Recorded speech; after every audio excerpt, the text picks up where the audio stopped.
Hi guys, it's finally the holiday. What plans do you have for your holiday?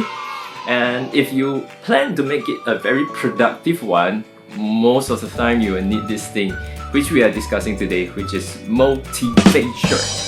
Thank you to all the requests that were submitted to me via private messages through Instagram or other avenues. Quite a number of you suggested this topic on motivation, and that's what we are going to cover across a series of videos. And in today's video, we are going to be zooming in into the number one enemy of motivation. Let's dive into it.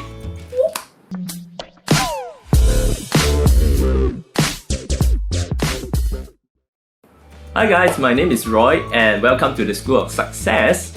In today's video, we're going to be talking about comfort zone. What does comfort zone means is pretty literal, which is the zone that you feel comfortable in. And I think that that is the number one enemy of motivation. So if you find that you are struggling to summon this motivation, maybe the first thing that you can do is to think about how big your comfort zone is. Before you think that this is something special, let me just bring this point across that this is just part of nature.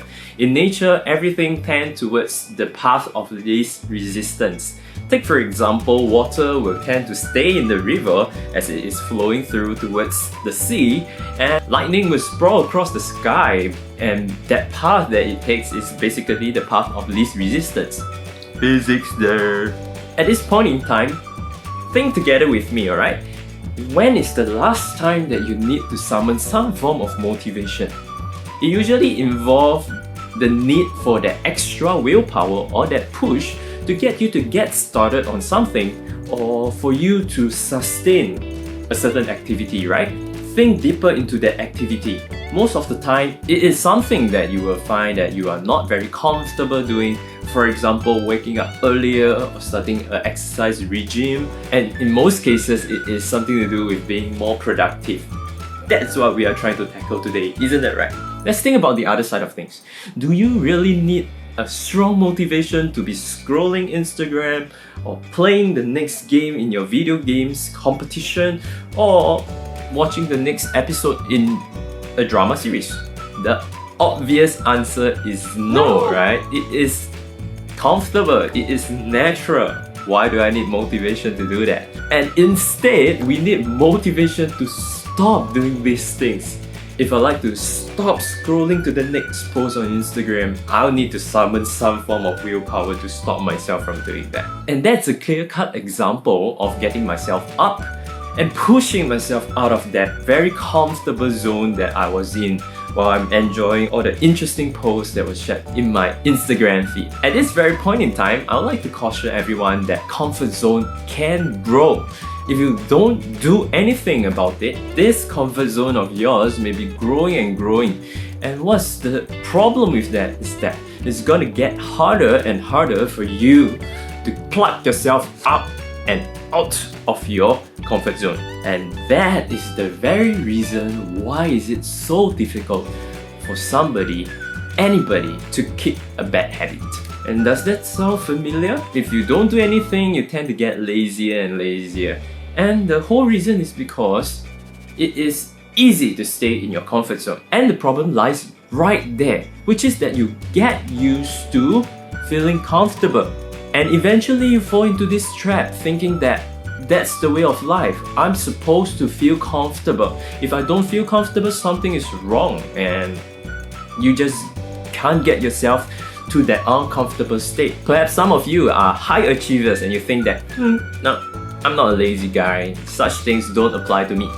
But I would also like to bring up this point that since comfort zone can grow, some of the things that you find that it is very difficult for you to do at the very beginning may slowly become easier and easier because you get more and more experience.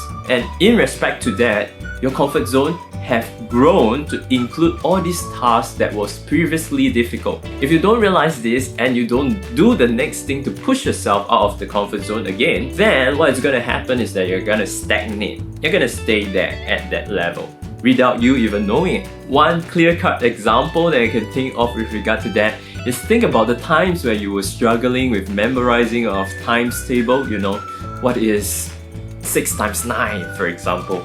And that was like such a difficult thing to do when you were in primary school, right? But right now, most of us should be able to do simple mental calculations easily, like a form of second nature. But if you're gonna get contented with that, then you're never gonna progress into something that is more advanced and something that can put you in a better place in society when you eventually go and find your job or something else. Once again, I'd like to bring in some concepts of science to explain why is it that we feel so uncomfortable with being uncomfortable. It is one of our evolutionary defense mechanism for us to be very sensitive to discomfort because most of the time it signals to us some form of danger that is around us. As such, our brain tends to overplay the effects of discomfort. But in reality now is that this discomfort is usually not in the form of something that was life-threatening like when we were out in the wild. Think back to the moment before and after, say for example, an interview, or if you have to speak publicly. Period of time right before all of these things is like, wow, so nerve-wracking. Or perhaps you can also think about the moment of getting started or putting the first stroke on a blank canvas or on your foolscap pad for your assignment. Or even think about the times where you try to go after your love interest. But well, while the outcome can be pretty disastrous, I think we can all agree that the portion that was the toughest is the time right before you even take action. If you were to disagree, drop down in the comments down below. But personally, I think for many of us, that is gonna be true. In conclusion, there are 3 takeaways that I hope that you got out of this video. And the first is to be careful of feeling comfortable and getting used to that comfort. And second is to take note that comfort zones can grow and you need to be aware of it and catch yourself before you get too comfortable being stuck inside it. And the final point will be that our brain tends to overplay the effects of discomfort and it tends to exaggerate the difficulty in getting ourselves out of that comfort zone. With that said, we have come to the end of this video. There will be more videos with regard to motivation that is to come because this is a very interesting topic that there is a lot to discuss about. So we will take it step by step. And if you are interested, I will also be designing some printable quotes that you can download and print it and paste it around your house to motivate yourself to get productive and get out of your comfort zone. You will be able to find these downloadables at SOS website, which will be linked right down below, or you can simply just go to https://myschoolofsuccess.com. Once again, I'm Roy and I hope that all of you will have an amazing school holiday. That's all from me and I will see you in the very next video. Bye bye!